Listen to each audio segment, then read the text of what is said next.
Bem, boa noite, pessoal. Ô, Bárbara, eu coloquei, só você colocar no search aí, botão search. Não, isso, aí, que ele vai procurar sozinho. Aí, ele vai chegar aqui na minha imagem.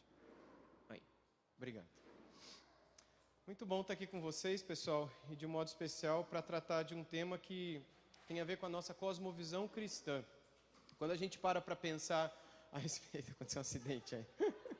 Tá tudo bem, Matheus? Tá bom.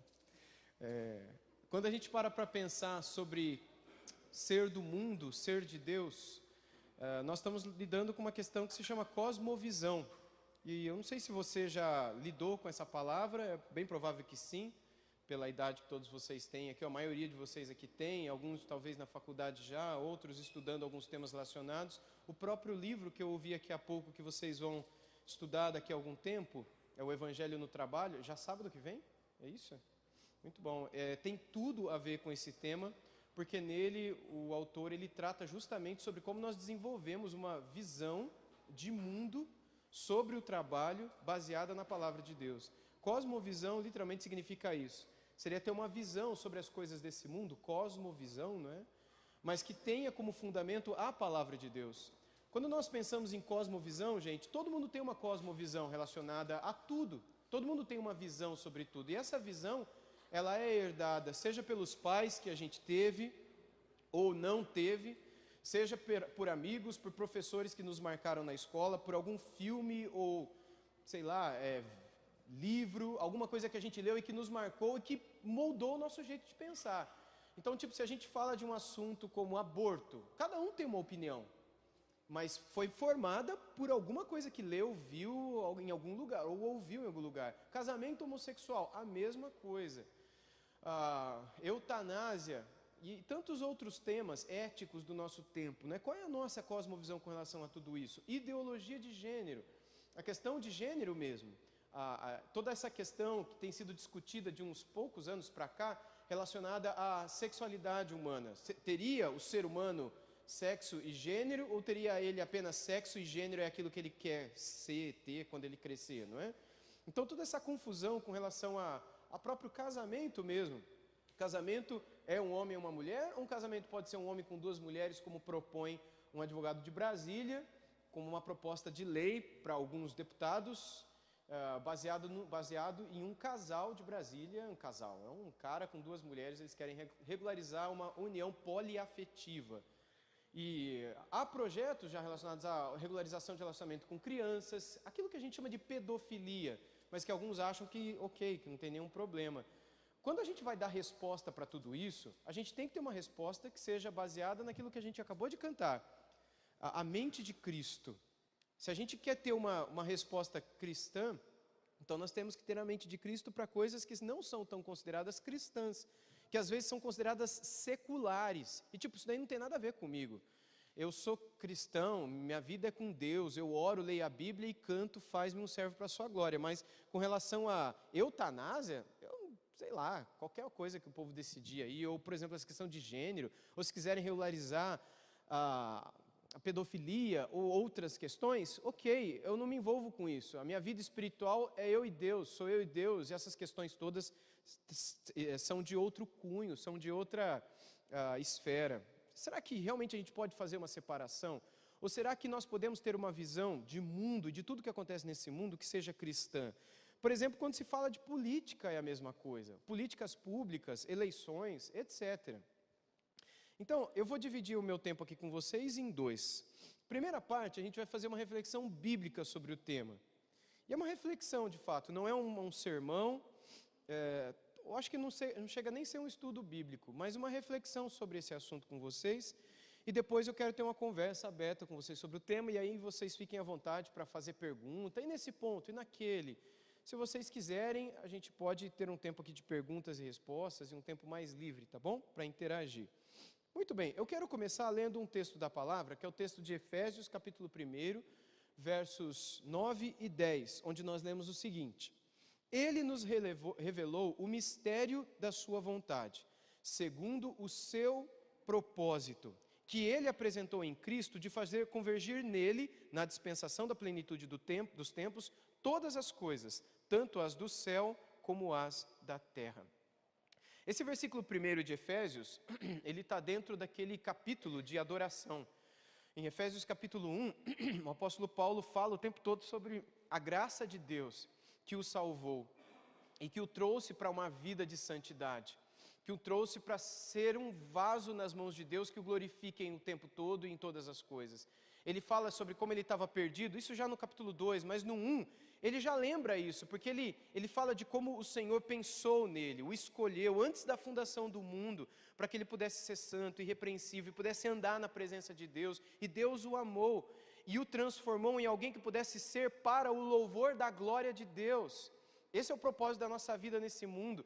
E lá pelas tantas, no miolo da primeira oração de Paulo aos Efésios, ele diz isso, que um dos propósitos de Deus, quando ele revela o mistério da sua vontade, é fazer com que na vinda de Cristo, que é essa dispensação da plenitude dos tempos, todas as coisas, nos céus como na terra, convergissem em Cristo.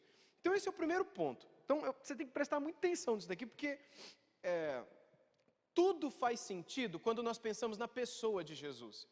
Jesus é o ápice da história. Jesus é como a aliança que conecta os céus e a terra. Jesus é como o ponto de contato e único que faz com que as coisas celestiais toquem nas coisas terrenas e se fundam.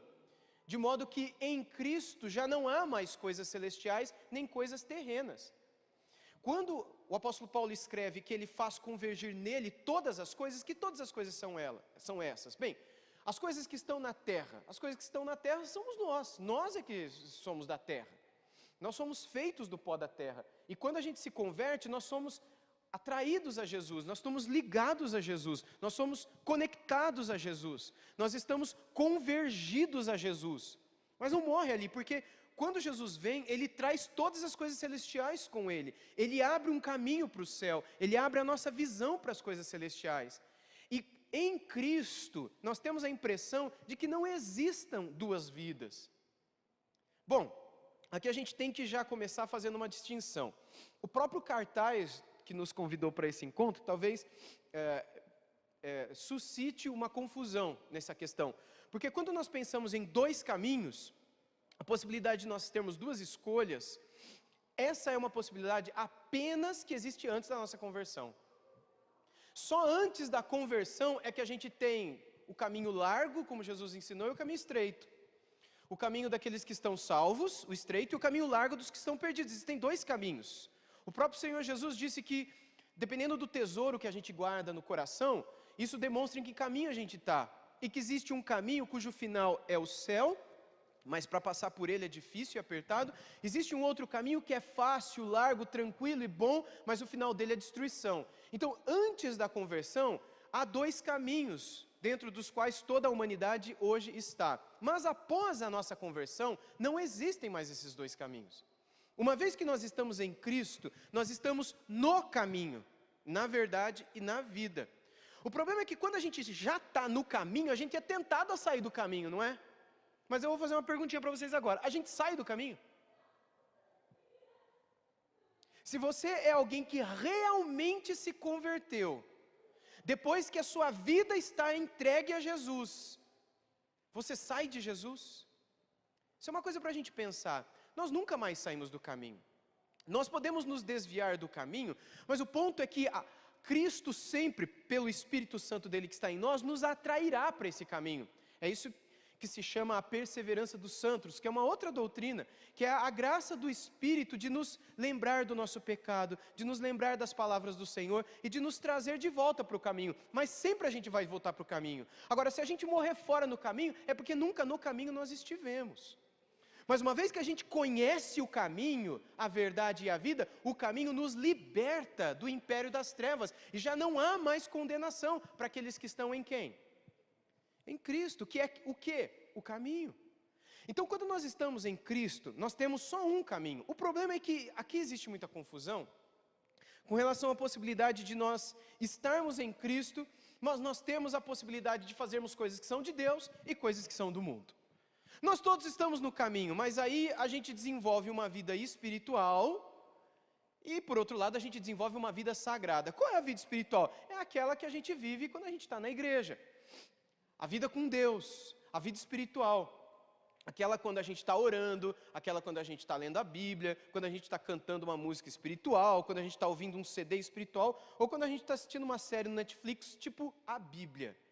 Aí é espiritual. Mas quando a gente está vendo La Casa de Papel, ou quando a gente está vendo, sei lá, o Mecanismo, aí não é espiritual. Aí é secular. Aí não tem como eu glorificar a Deus vendo aquilo lá. Esse tipo de pensamento existe ou não? Não estou perguntando na cabeça de vocês, mas existe esse pensamento? É lógico que existe. Gente, eu, como pastor, já há pouco mais de 13 anos, eu já ouvi muitas vezes isso. De que não, uma coisa é o que eu sou aqui na igreja, outra coisa é no meu trabalho. No meu trabalho não dá para... Se eu for do jeito que eu sou na igreja no meu trabalho, meus funcionários sobem em cima de mim, acaba comigo, não dá certo. E outros vão dizer, não, mas se eu fizer aquilo que eu aprendo na igreja no trabalho, o patrão me manda embora, não tem como eu levar a vida lá. Você não sabe como é que é os meus encontros com os meus amigos, com os meus cafezinhos e tudo mais, é difícil. É difícil eu levar essa vida no meu trabalho na escola, por exemplo, eu que dou aula. Eu tenho que ensinar aquilo que eu nem mesmo acredito. Ou defender uma causa que eu não acredito. Ou agir de certas maneiras lá no meu trabalho, lá na minha escola, na minha faculdade, na minha sei lá onde, que é difícil. Então eu procuro ter uma vida lá e outra vida aqui. Os orientais... o povo oriental, obrigado amor, valeu. Eles têm um costume, e os judeus e os hebreus não são diferentes disso, por serem orientais também, de criarem altares que marcam certas situações em suas vidas. Essa daqui é uma delas que vocês veem. É tipo um altarzinho de pedra, semelhante àqueles que no Antigo Testamento os hebreus faziam. Então a gente tem ali no fundo, né, os bambus que marcam em algumas culturas orientais mais extremo oriente, aquilo que é a vida, por meio do que se faz a cama, por meio do que se faz a madeira, por meio de onde se tira comida muitas vezes, se fazem roupas, sapatos, tudo daquilo que está no fundo, mas há um lugar do sagrado na minha vida. Então eu distingo as coisas, eu tenho um lugar secular, aquilo que é o mundo, e tenho aquilo que é espiritual, marcos na minha vida. Lembra o povo de Israel, quando eles peregrinavam? Quando Abraão, por exemplo, saiu lá do Iraque, hoje seria o Iraque, né? E ele peregrinou por toda aquela região norte, onde hoje seria o norte da Síria, né? Passando pelo Líbano, descendo para Israel, indo até no Egito, depois de uma confusão lá, na bacia lá do Mar Morto, né, com o sobrinho dele, o Ló e tudo mais, ele foi levantando altares. E ao longo de todo o Antigo Testamento a gente percebe isso. Talvez um dos mais marcantes de todo o Antigo Testamento foi o altar que Elias construiu, lá em 1 Reis 18, quando ele venceu lá no Monte Carmelo os profetas de Baal e os profetas dos postes ídolos, que davam quase 1000, juntando dos dois ídolos, né?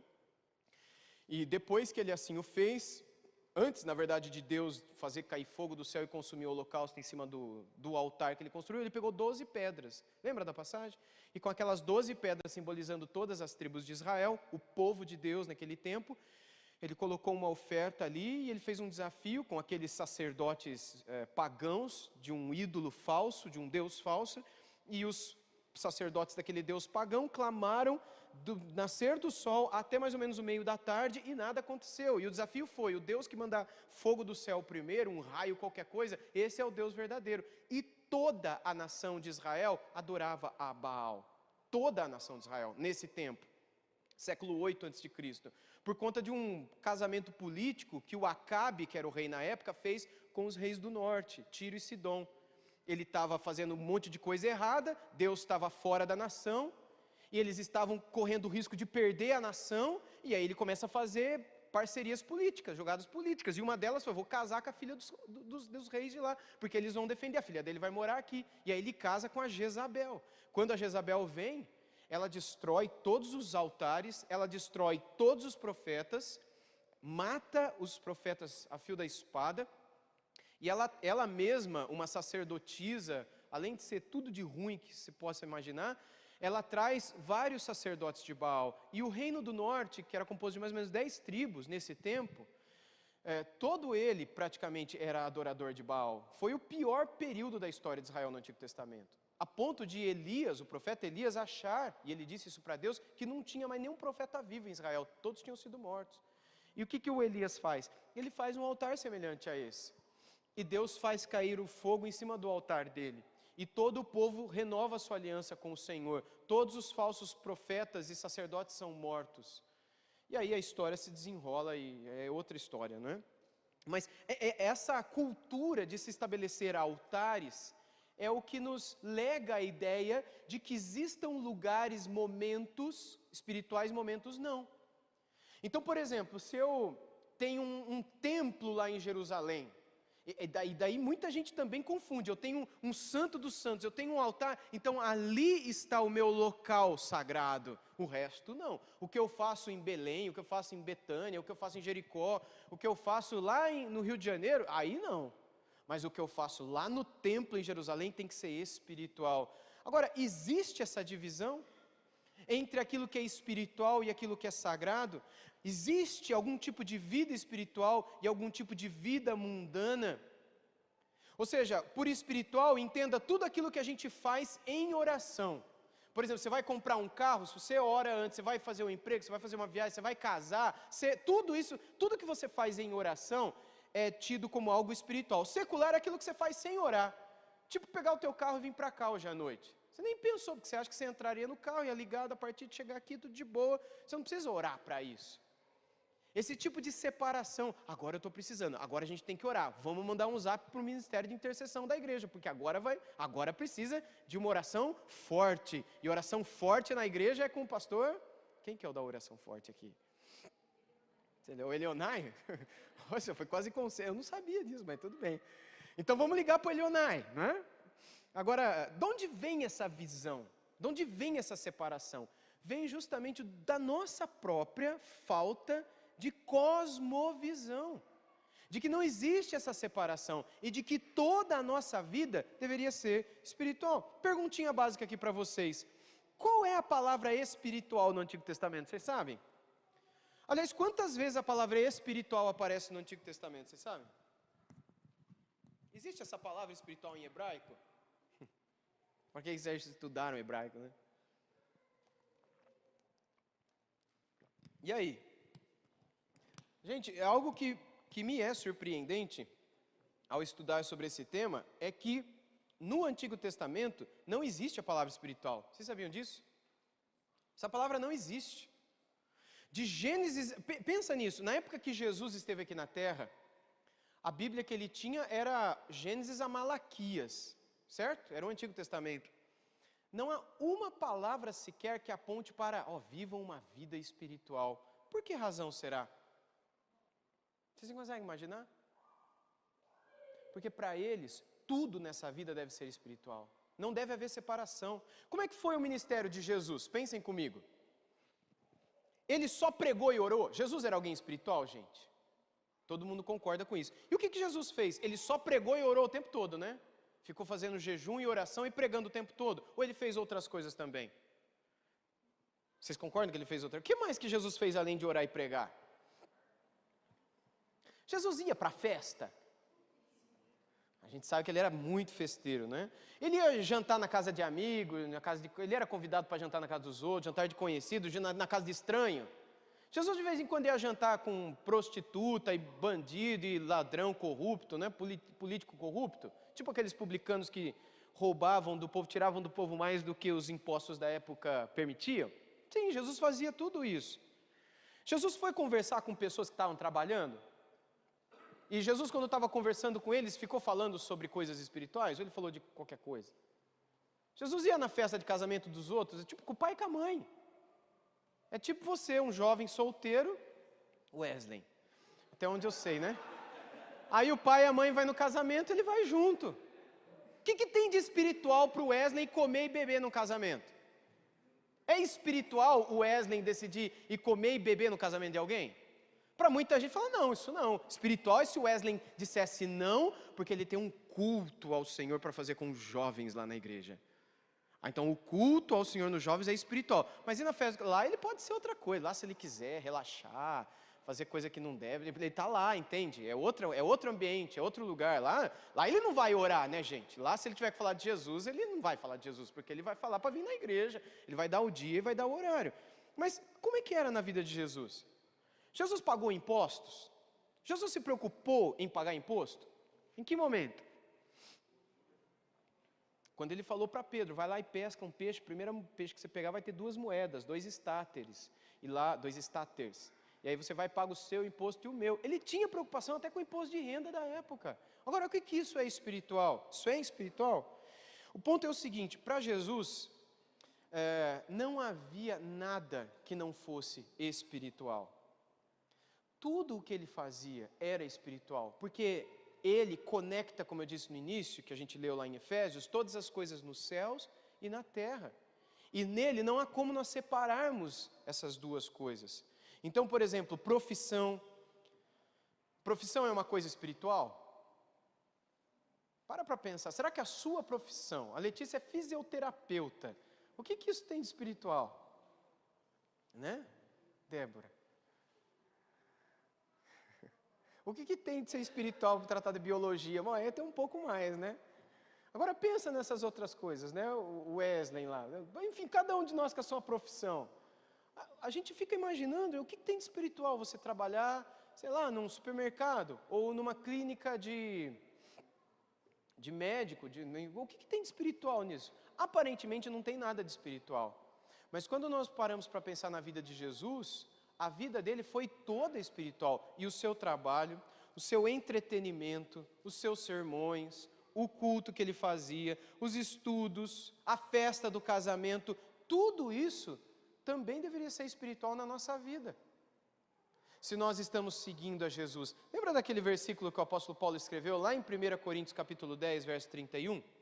Portanto, se vocês comem, ou bebem, ou fazem qualquer outra coisa, façam tudo para a glória de Deus. Como é que a Letícia e a Débora, que são tem mais fisioterapeuta aqui? Sabe quando tortura a pessoa para tirar aqueles nódulos? Como é que ela pode fazer isso para a glória de Deus? Eu não sei, elas têm que saber. Mas elas têm que pedir a Deus, Deus, eu quero fazer isso para a tua glória.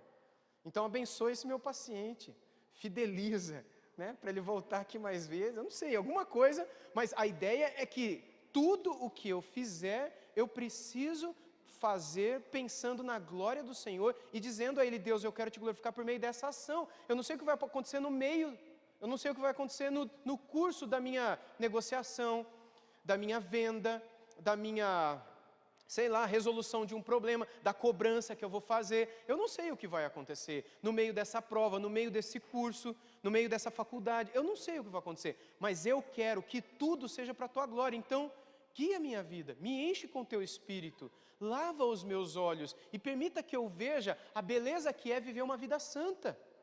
Mas lava os meus olhos, porque se os meus olhos não forem lavados pelo Senhor, eu não verei beleza na tua santidade, logo eu farei separação. E uma coisa será o que eu busco aos finais de semana, e outra coisa será a vida desse mundo. E para o Senhor não existe nenhuma diferença.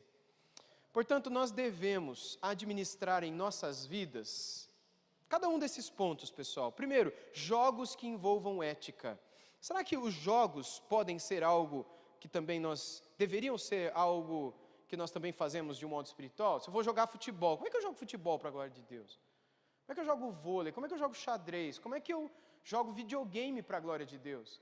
Mas deve ser algo assim, porque é um entretenimento e tudo o que fizer, quando Paulo disse, quer vocês comam, quer vocês bebam, ou façam qualquer outra coisa, façam tudo, nesse tudo você pode incluir tudo, inclusive jogos.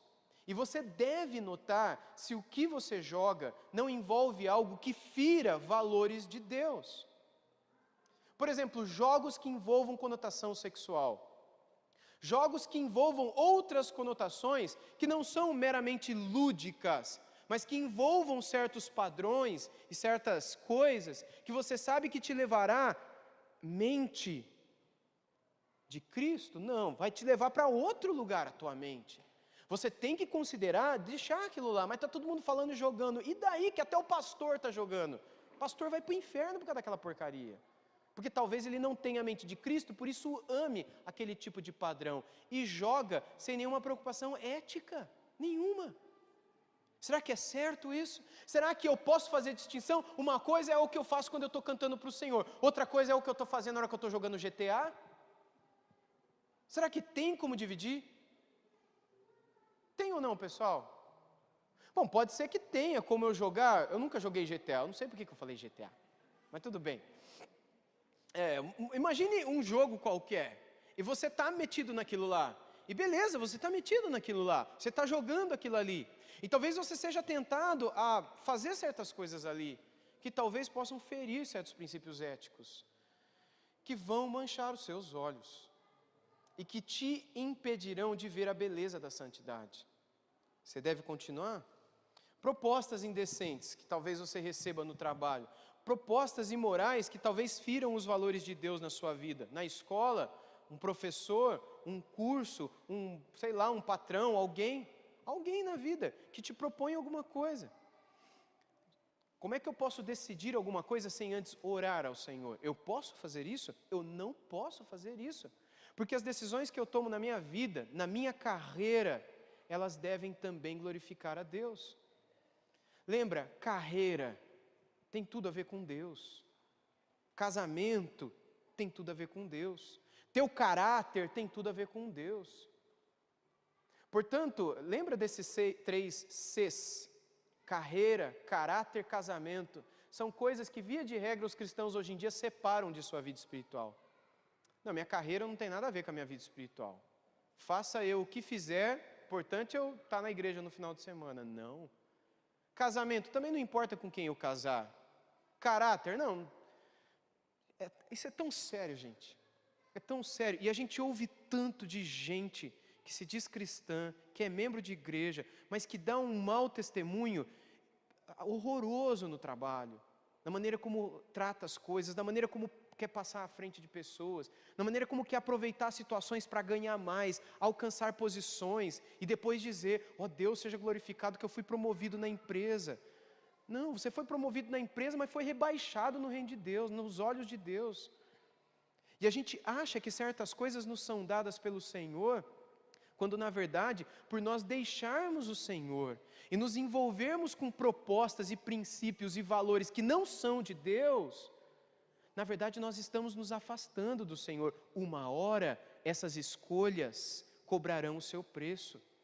Uma hora a sua e a minha escolha para um casamento fora da vontade de Deus, para uma carreira longe da vontade de Deus e para um caráter que se desvia da palavra de Deus, uma hora essas escolhas cobrarão o seu preço. Tudo porque você e eu dividimos. Uma coisa é a minha vida com Deus, outra coisa é a minha vida, a minha carreira, meu futuro, meu prazer, meu casamento. Outra coisa que a gente também deve saber administrar na nossa vida são os nossos relacionamentos com colegas. E eu não coloquei aqui amigos de propósito, porque, pensa, tem muita gente com quem você convive no teu ambiente de trabalho, escola, que não tem temor nenhum de Deus. Você tem que se relacionar com esse pessoal. Você não tem como fugir. Eles não têm temor de Deus, eles não querem a Deus. Será que deve haver um limite? Ou será que não tem limites? Será que eu devo lembrar o tempo todo quais são os meus valores? Ou será que eu calo e me entrego aos valores deles o tempo todo? Porque muitas pessoas fora do ambiente cristão, pessoas que não têm temor de Deus, eles não têm nenhum problema em expor os seus valores. E eles vivem segundo os seus valores. Agora, os cristãos muitas vezes têm vergonha disso. Vocês sabem disso. Os cristãos têm vergonha de falar o que pensam. Vergonha de dizer, olha, eu não concordo. Mas por que você não concorda? Porque a Bíblia o pessoal vai zoar de você. Vai zombar de você. Então você fica quieto. Se me perguntar, eu falo. Se não perguntar nada, eu fico na minha aqui. Baixo a cabeça, começo a digitar, começo a escrever, mando uma mensagem no WhatsApp e o pessoal está tratando lá de um assunto que você é contra por causa da sua fé. Mas você prefere ficar quieto. Aí fora, não. E aí, de repente, você é convidado para um relacionamento mais próximo com essas pessoas. Eu não estou falando de namoro, eu estou falando de um relacionamento de amigo, mesmo sair para algum lugar, para, sei lá, para alguma coisa. Como é que você vai desenvolver um relacionamento com essas pessoas se elas nunca te trarão para mais perto de Deus? Ao contrário, aos poucos. O Antigo Testamento fala isso e no Novo Testamento, Jesus no Sermão do Monte também falou isso. O mundo tem mais poder de influenciar a gente do que a gente, o mundo. E a gente não pode bancar o esperto achando que é o contrário. O mundo e o mal e as trevas têm mais poder sobre a luz de influência do que a luz sobre as trevas. É por isso que é tão fácil a gente ser influenciado ao invés de influenciar. Vocês sabem disso. Para aqueles de nós aqui que já temos filhos, é muito mais, principalmente quando eles são pequenininhos, agora já está tudo grande, é muito mais fácil eles aprenderem uma coisa errada fora do que o que é certo dentro. Você ensina, você fala, um dia todos vocês vão descobrir isso. E aí você leva um tempo ensinando e parece que é tão fácil. E leva tanto tempo. E é a graça de Deus para poder mudar pecadores assim, né? Em pessoas abençoadas, né? Como essa também. Mas é difícil. Um último ponto nesse daqui sobre a administração das nossas vidas são as tentações de compra e venda. Gente, o tempo todo a gente é tentado. Como é que vocês usam o dinheiro que vocês têm? Eu sei que vocês têm muito dinheiro. Vocês são jovens prósperos, jovens abençoados. Tomem posse da bênção, irmão. Estou profetizando aqui, não é? Então, desde cedo, nós somos muito tentados a fazermos mau uso daquilo que temos, seja pouco ou seja muito. E desde cedo, nós nos esquecemos de colocar o Senhor no nosso orçamento. Há aqueles aqui que nem orçamento tem ainda, ou que tem é tão pouco que não dá para imaginar, mas é desde o início que se coloca Deus na nossa vida orçamentária. Isso não tem nada a ver com dízimo e oferta, esse é outro assunto, tá? Eu estou dizendo é considerar tudo o que a Bíblia diz sobre dinheiro na tua vida. Você sabia que a Bíblia fala mais sobre dinheiro do que sobre o reino dos céus? Sabe por quê? Porque Deus sabe que você tem muito mais problema de lidar com dinheiro do que com o reino dos céus. O ponto é que a maioria de nós, desde o início da nossa carreira, excluímos Deus desse campo. E achamos que somos soberanos e que podemos decidir como, quando, onde, se iremos ou não poupar, se iremos ou não gastar, se iremos ou não viajar, se iremos ou não abençoar a vida de alguém. Eu sou eu trabalhei e ganhei o meu, o problema é do outro. E eu tive o meu mérito. Essa visão separa a gente daquilo que as Escrituras dizem. Se alguém trabalha e tem como trabalhar, entenda que o trabalho, vocês vão aprender isso estudando o Evangelho no trabalho, que o trabalho e os recursos que eu ganho no meu trabalho são uma forma de eu ter com o que abençoar aqueles que não têm. Aquele que trabalha acuda aquele que está passando necessidade. E entenda que o trabalho que Deus te deu foi uma maneira de você ter com o que abençoar aquele que não tem. Isso é bíblico. Mas muitos de nós não aprendemos desde o início e achamos que nós podemos espiritualizar tudo, menos a nossa carteira. Nossa carteira não tem como eu colocá-la na mão do Espírito Santo e dizer, Espírito Santo, está aqui o meu salário, é pouquinho, mas como é que o senhor quer que eu use isso daqui? De que maneira? A gente sai gastando, a gente nem recebeu ainda, a gente já faz prestação. A gente não sabe nem se o patrão vai mandar a gente embora ou não, mas a gente já está parcelando. Não é assim? Eu não estou pregando aqui contra parcelamento, não é nada disso. Mas eu só estou dizendo que muitas vezes nós nos metemos em enrascadas porque nós não oramos antes. Porque nós achamos que a nossa carteira não é espiritual. E é, gente. E é sim. E é nessas pequenas coisas que muitas vezes passam despercebidas que o nosso inimigo nos pega. E vai nos afastando de Deus de pouco em pouco. Jogos, séries, filmes, livros, propostas, amizades, colegas, pequenas tentações, coisas como compra e venda, coisas assim. É interessante que lá aos Colossenses Paulo escreveu, e tudo o que fizerem, seja em palavra, seja em ação, tudo o que fizerem, seja em falar, seja em fazer, façam em nome do Senhor Jesus, dando por Ele graças a Deus Pai. Ou seja, a gente deve viver uma vida em Cristo Jesus, buscando nos encher do Espírito Santo e apontando todas as coisas para Jesus. Jesus é o que nos conecta com a vontade de Deus. Então eu tenho uma vida nesse mundo, não tem como eu sair do mundo. O pastor Wesley leu no início aqui, foi o Wesley ou foi o Murilo que leu? Foi você, né? Pai, eu não peço que os tires do mundo, mas que os livres do mal. Jesus não quer tirar a gente do mundo, não tem como tirar a gente do mundo, a menos que a gente entre na SpaceX do Elon Musk e vamos morar em Marte. Mas se a gente não for morar em Marte, não tem como sair. Aliás, lá é mundo também, né? Então, Não há como fazer essa separação. O ponto, portanto, é fazer com que todas as coisas que consideramos mundanas foquem em Jesus. Minhas vontades, meus impulsos, meus sonhos, minhas tentações. A gente deve orar para que o Senhor nos direcione a termos uma vida na plenitude do Espírito. Uma vida e olhos que sejam limpos constantemente pelo Espírito do Senhor, para que a gente veja a santidade e a gente se alegre com a majestade de Deus. A gente tenha um coração que se encante com a majestade, com a beleza da santidade, mas com olhos sujos nós jamais a veremos dessa maneira. Dividir a vida em coisas seculares e coisas sagradas significa dizer que possam existir áreas em nossas vidas com as quais Deus não se importa. E isso não é verdade. Não, com o meu dinheiro Deus não se importa. Não, com os jogos que eu estou baixando aqui no meu computador ou no meu Play, não, Deus não se importa.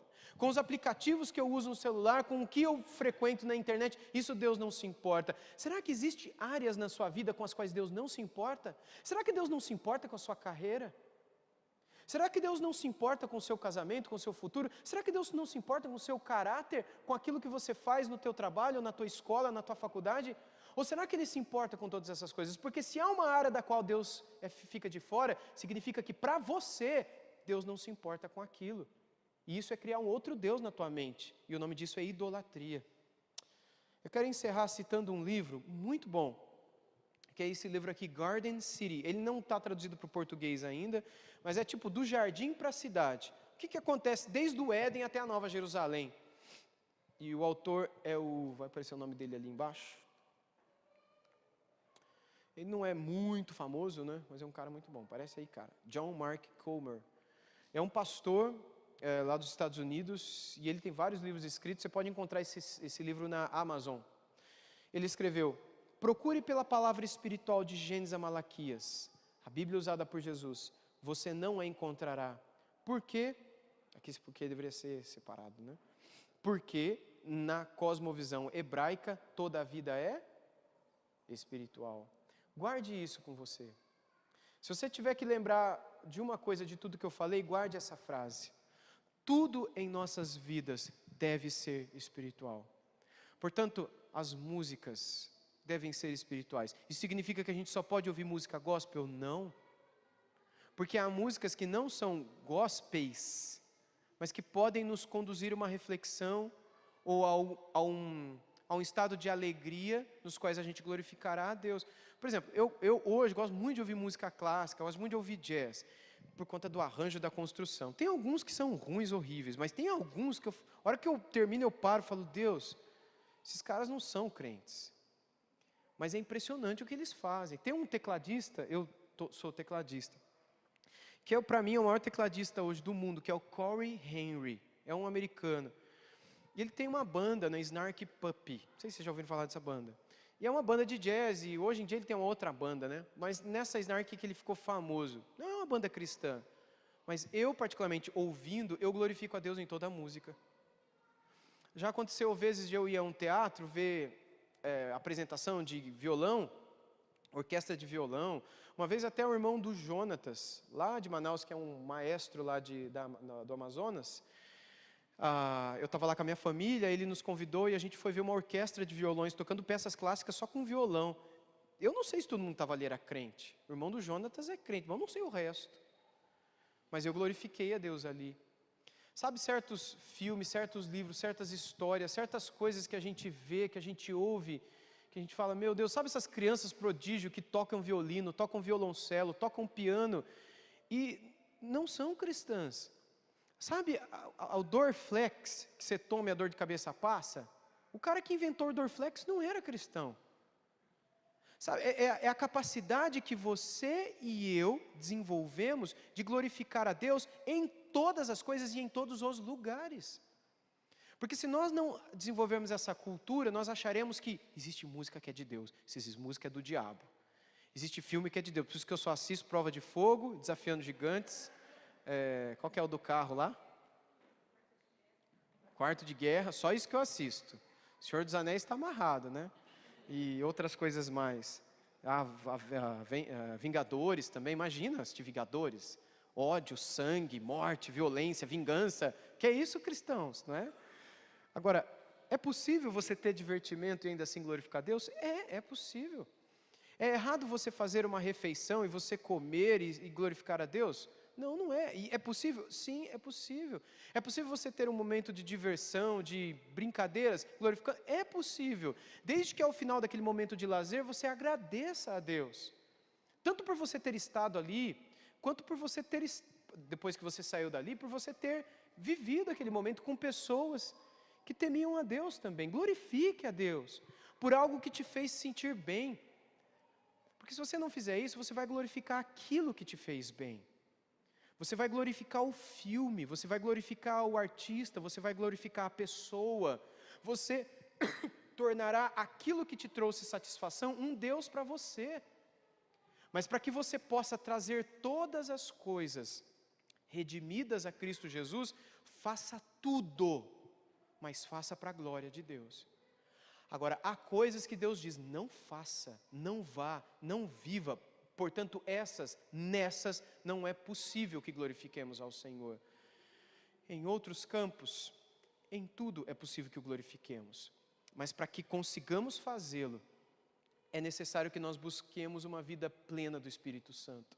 É necessário que a gente clame para que Ele limpe os nossos olhos, para que a gente esteja diante de Sua majestade diariamente, para que o nosso coração e os nossos olhos se encantem diariamente com a santidade de Deus. Sem os nossos olhos limpos, nós iremos focá-los nas coisas desse mundo. E as coisas desse mundo prenderão o nosso coração. E pouco a pouco nós nos afastaremos do Senhor, iremos dividir a nossa vida, até que o mundo terá nos arrastado totalmente para fora. E aparentemente, mais nada de espiritual existirá em nossa vida. Sabe por que eu falo aparentemente? Porque viver no mundo de pecado é uma vida espiritual. É um jeito espiritual, porque você é um ser espiritual. Eu sou um ser espiritual. Nós estamos vivendo aqui uma experiência humana caída, mas somos seres espirituais. Nós passaremos por uma glorificação dos nossos corpos e receberemos um novo corpo, porque continuaremos a ser humanos na cidade que nos aguarda, mas lá deixaremos de ser seres espirituais? Não. Ele quer, desde já, transformar a nossa vida naquilo que ela será quando nós estivermos naquela cidade. Portanto, que a gente desde já peça ao Senhor que nos dê uma visão espiritual de todas as coisas, uma resposta que o glorifique, a mente de Cristo, para que em tudo na nossa vida, absolutamente tudo na nossa vida, a gente esteja glorificando a Ele. Quando a gente estiver falando, quando a gente estiver quieto, quando a gente estiver dormindo, quando a gente estiver comendo, mas que em tudo, o tempo todo, nós busquemos isso do Senhor. Essa é a única maneira de nós conseguirmos verdadeiramente ser felizes no reino de Deus. Que o Senhor nos ajude. Amém? Eu queria abrir para vocês agora perguntas ou comentários ou considerações que vocês queiram fazer. Alguém quer começar?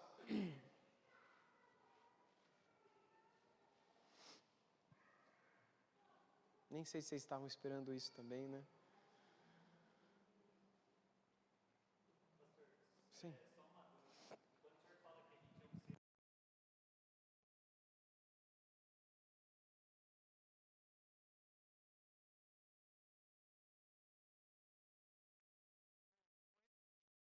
Porque está transmitindo também online, né? Será que existe, quando eu falo que nós somos seres espirituais, é porque nós somos um corpo e um espírito? A resposta é sim e não. Sim, nós somos espirituais porque Deus colocou em nós o seu espírito. Mas a resposta ela deveria começar assim. Pensa na criação. Quando Deus nos criou, Ele nos criou do pó da terra. Ele nos formou e então Ele soprou em nós o fôlego da vida. Nefesh é a palavra hebraica que está ali. Nefesh, o fôlego. É aquilo que a gente traduz por alma. Alma. É o nefesh. Ele soprou em nós a alma. E nós nos tornamos seres viventes, que é a palavra ruach em hebraico, que significa espírito. Ou vento, literalmente. Ele soprou a alma e nós nos tornamos espírito. Ele soprou o nefesh e nós nos tornamos ruar. Ou seja, isso mostra que na própria criação, o ser imagem e semelhança de Deus está em nossa espiritualidade. Tanto é que quando o ser humano está morto e decompondo na terra, sendo comido pelos vermes, ali não está a imagem e semelhança de Deus. Ali não está a imagem e semelhança de Deus, porque aquele corpo não tem nenhum atributo de amor, perdão, compaixão, misericórdia, longanimidade. Não, aquilo é só um pó voltando ao pó. É a terra voltando à terra, porque o bicho vai comer e vai virar terra na hora que sair do bicho. Vai virar terra. Portanto, o que nos torna seres humanos é o ruar, é o espírito que Deus soprou, essa alma que está em nós. É por isso que na mente do judeu, diferente da nossa mente ocidental, não existe alma e espírito. Para eles é uma coisa só. Hoje a gente cotomiza tudo. Tem o corpo, tem a alma, tem o espírito, tem o psicólogo, tem o pastor, tem o médico. Em todo o Antigo Testamento, essa noção era absurda. Porque nós somos seres espirituais que estão vivendo com um corpo, obviamente. Quando nós morremos, nós perdemos esse corpo. Deixamos de viver? Nós continuamos vivendo. Nós temos um corpo no céu? A Bíblia não diz que nós temos corpo no céu. Mas ela diz que Deus nos dará um novo corpo quando Jesus voltar. Mas nós continuamos sendo seres humanos lá, sem corpo. Por isso um estado intermediário que será completado quando o Senhor Jesus voltar e o nosso corpo ressuscitar e for glorificado, então o nosso espírito se unirá com o nosso corpo na ressurreição dos mortos e para sempre estaremos com o Senhor, com corpos glorificados. É isso que a Bíblia diz. Portanto, nós não temos como tirar de nós essa dependência espiritual de Deus. Agostinho escreveu isso na primeira página das Confissões. Deus nos fez para Ele, porque Ele soprou o Espírito dEle em nós na criação. Logo, a gente não consegue viver sem Ele. E se a gente viver longe dele, a gente vai criar outros deuses. Porque é impossível que o ser humano se encontre feliz sem um senso da divindade. É por isso que a gente vê tribos no meio do mato, beduínos no meio da África, e todos eles têm um Deus. Mas quem que ensinou para eles que eles têm que ter um Deus? Quem que ensinou para um índio que nunca teve contato com nenhum civilizado que ele tem que adorar alguma coisa? Por que essa noção de que tem que ter um Deus é comum a toda a humanidade desde sempre? Por causa do Espírito que Deus colocou em nós. Esse senso da divindade, esse senso divino, não é?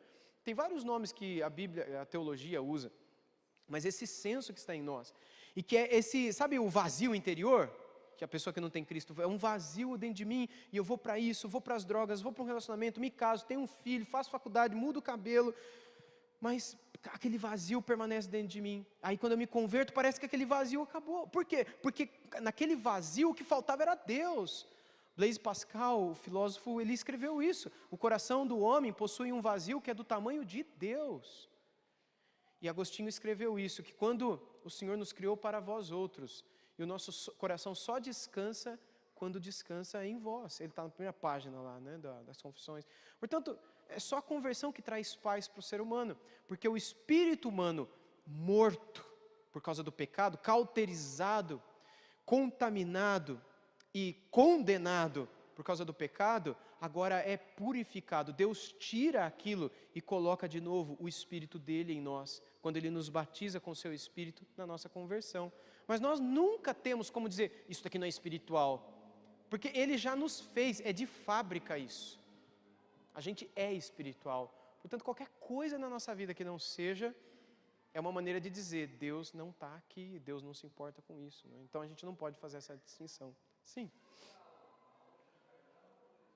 Perdão. A alma, na mentalidade do judeu no Antigo Testamento, eles vão dizer que alma e espírito é a mesma coisa.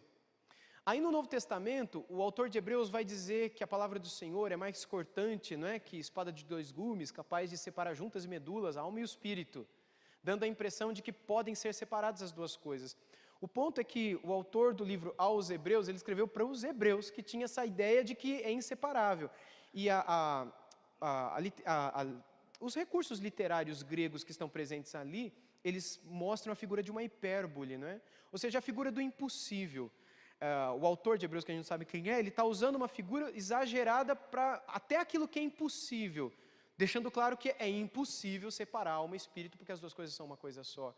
Então, embora a Bíblia apresente corpo, alma e espírito, alma e espírito, na visão bíblica, são uma coisa só. Elas são a nossa parte, os judeus gostavam dessa expressão, a nossa parte imaterial. A alma estaria relacionada mais com as coisas do nosso dia a dia, nossa vida, nossas preocupações, aquilo que não é do dedo, né? Mas são dessa parte material. E o espírito, que é a mesma coisa que a alma, mas é essa parte da parte imaterial que se preocupa com ídolos, com se preocupar em encher e prazer e satisfação e tudo mais. São outras preocupações. Por isso que a gente encontra vários textos no Antigo Testamento, como por exemplo Eclesiastes 12, que diz que o homem volta à terra como era e o espírito volta a Deus que o deu. E a alma? A alma fica vagando por aí, né? Porque a alma vai para onde? Não, quando o espírito volta a Deus, a alma volta junto. E o ponto é o seguinte, é a criação, é Gênesis 2. Quando o Senhor diz que Ele soprou em nós o fôlego da vida e nós nos tornamos seres viventes ou espíritos viventes, as duas expressões hebraicas que estão ali são alma e espírito, nefesh e ruach. E essas duas expressões, elas mostram a constituição imaterial do ser humano. Portanto, logo na criação, a gente é ensinado que não são duas coisas, mas uma coisa só. Fomos nós, teólogos ocidentais, que separamos tudo isso nas nossas teologias sistemáticas de 500 anos para cá e dividimos as coisas, principalmente depois da separação da psicologia da teologia. A psicologia sempre foi uma disciplina teológica, mas de 100 anos para cá ela acabou se tornando uma disciplina independente. Hoje é uma faculdade em si mesma, com várias teorias dentro de si. E é desses poucos, não dá 200 anos para cá, é que se caracterizou essa ideia de que a alma é uma coisa, é do psicólogo, o espírito é outra coisa, é do pastor, e o corpo é do médico. Na mentalidade judaica, isso não existe. Porque o corpo afeta a alma e o espírito, e a alma e o espírito afeta o corpo. É aquilo que o Freud inventou, dizendo da psicossomatização. Ele disse, mas outros desenvolveram isso, né? E que Davi já escreveu há quase 3.000 anos atrás, e o Freud um pouco mais de 100, né? Mas a Bíblia já dizia isso. Quando, por exemplo, no Salmo 32, ele diz, enquanto eu calei o meu pecado, é uma coisa espiritual, uma coisa da nossa alma, porque a alma envolve pecado, espiritual. Meus ossos doíam. Minha carne ardia em febre, eu não conseguia me levantar, eu me emagreci, sequidão de estio, eu via nadar o meu leito em lágrimas e outras coisas mais do corpo, mas por conta de uma coisa que não é física. E há outras experiências, há outras coisas na Bíblia que apontam para essa mesma realidade que hoje a gente vê, por exemplo, a ansiedade. Pessoa muito ansiosa, de repente começa a ter uma alergia que nunca tinha. Mas como que a ansiedade gera isso? E aí você está com dor na coluna, dor de cabeça, desarranjo intestinal, você vai no médico, o médico, eu peguei alguma bactéria violenta, o médico faz todos os exames, ele vira para você no final e diz que você não tem nada. Mas como que eu não tenho nada? E essa dor? E essa alergia? Isso daqui é nada? E ele fala, isso é emocional. Mas como é que o emocional me dá alergia? Aí você tem vontade de dar um emocional no médico, né? Se envolver emocionalmente com ele. Mas por quê? Isso não é só algo científico e comprovado cientificamente, mas é bíblico também. Porque, na verdade, até a nossa morte, não tem nem como você separar o corpo da alma. Um afeta o outro e o outro afeta o um. Uma pessoa que está doente do corpo, ela precisa de um cuidado pastoral da alma? Ou será que o corpo não afeta a vida espiritual dela? Tipo, eu tô com, sei lá, com alguma coisa no pâncreas. E está doendo demais, mas espiritualmente eu estou bem. Ou eu estou com uma dor de cabeça que está me matando, essa dor de cabeça, e aí tem aquela goteira, tic, tic, tic, tic, tic, e aí eu estou com aquela dor de cabeça, mas eu não vou ficar irritado, porque uma coisa é a dor de cabeça, outra coisa é a irritação. Ou será que nós somos uma única constituição? Os judeus chamavam unidade essencial. Ou seja, a nossa essência é única, embora ela é composta de coisas materiais e coisas imateriais, mas que essas coisas só se separam depois da nossa morte. Portanto, se somos seres espirituais em tudo que fazemos, inclusive nas coisas físicas e materiais, se você lota o prato de comida e come que tem um boi, mas você não bebe bebida alcoólica. E aí você acha, não, eu sou um ser espiritual, porque eu sou crente, não bebo bebida alcoólica, mas eu como que nem alguém que come bastante, né? Será que aquilo não é espiritual? Será que aquilo não aponta certos princípios errados, valores errados, ou talvez a falta de valores? Ou outras coisas na nossa vida, e há muitas delas. A gente tem que ter essa atenção, para a gente jamais fazer essa separação. Uhum.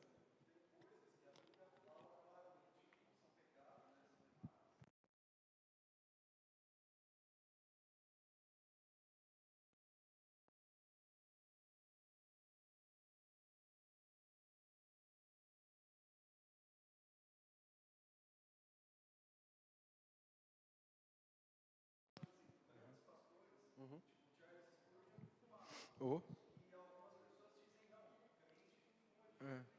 É. Fumam, né? É, exato. Toda vez que a Bíblia não fala, a gente tem que usar o bom senso. Excelente pergunta, Lucas. No passado, muitos fumaram. Na época de Spurgeon, Moody e tantos outros homens de Deus, o fumo não era uma coisa culturalmente condenável. Pelo contrário, era, por muita gente, entendida como algo medicinalmente saudável, poderia ajudar em certos tratamentos. Não se tinha a visão que nós temos hoje. O exemplo que você citou, o Spurgeon, eu já li muito sobre a vida dele, essa experiência dele. Ele parou de fumar depois que descobriram que estavam vendendo com o nome dele, né? Esse aqui é o que o Spurgeon fuma, né? Aí ele parou por causa disso, nem foi por outra coisa. Mas na Inglaterra do século XIX, segunda metade do século XIX, que é quando ele viveu, o café era algo considerado viciante e por isso condenável. O crente não tomava café jamais. Onde já se viu um crente tomar café? Vicia, mata. Eles tinham essa concepção, mas fumar não tem problema. Agora, num contexto desse, você usa o bom senso, você fuma, e não é pecado, porque tudo que você faz sem que a tua consciência te condene, não é pecado, é o que Paulo escreveu. Agora, se a tua consciência te condena, porque conscientemente você sabe que aquilo é um crime ou um atentado contra o teu próprio corpo, então você está pecando, e outras coisas igualmente, né? A mesma coisa se aplica a certas bebidas, a certas comidas, a certas festas, em certos países, em certos ambientes, onde se considera algo permitido, possível, tranquilo, sem nenhum problema, mas que em outros lugares aquilo lá seria inaceitável, porque seria visto socialmente como um pecado, como uma afronta, alguma coisa que usurpa os valores daquela cultura ali local. Então, quando Paulo escreveu, tudo me é lícito, mas nem tudo me convém. Todas as coisas me são lícitas, mas eu não me deixarei dominar por nenhuma delas. Portanto, tudo me é lícito. Eu posso fumar? Posso. Não está escrito na Bíblia que eu não posso. Eu posso fazer outras coisas? Posso. Mas eu preciso entender o que convém e o que não convém. E pensar de que maneira eu estou glorificando a Deus por meio disso. Certamente, Spurgeon, de alguma maneira, achou que aquilo glorificou a Deus naquele momento. Hoje tem muito pastor que fuma. Muito pastor. Aliás, é uma moda de alguns anos para cá, pastor voltar a fumar cachimbo. E alguns charutos, mas principalmente cachimbo, porque cachimbo você não traga, né? Então não afeta, segundo eles, pulmão, nem nada disso. Pelo contrário, ativa só alguns neurônios, deixa você mais inteligente. Cachimbo, eles dizem. Não sei se é assim que a coisa acontece mesmo, mas é um argumento que eu já ouvi vários, porque tem muitos reformados que fumam. Bom, mas deixa para lá. Então, mas tem que ver, convém, glorifica a Deus, dá bom testemunho, ou eu não tenho que me preocupar com nada disso, eu posso viver do jeito que eu quiser.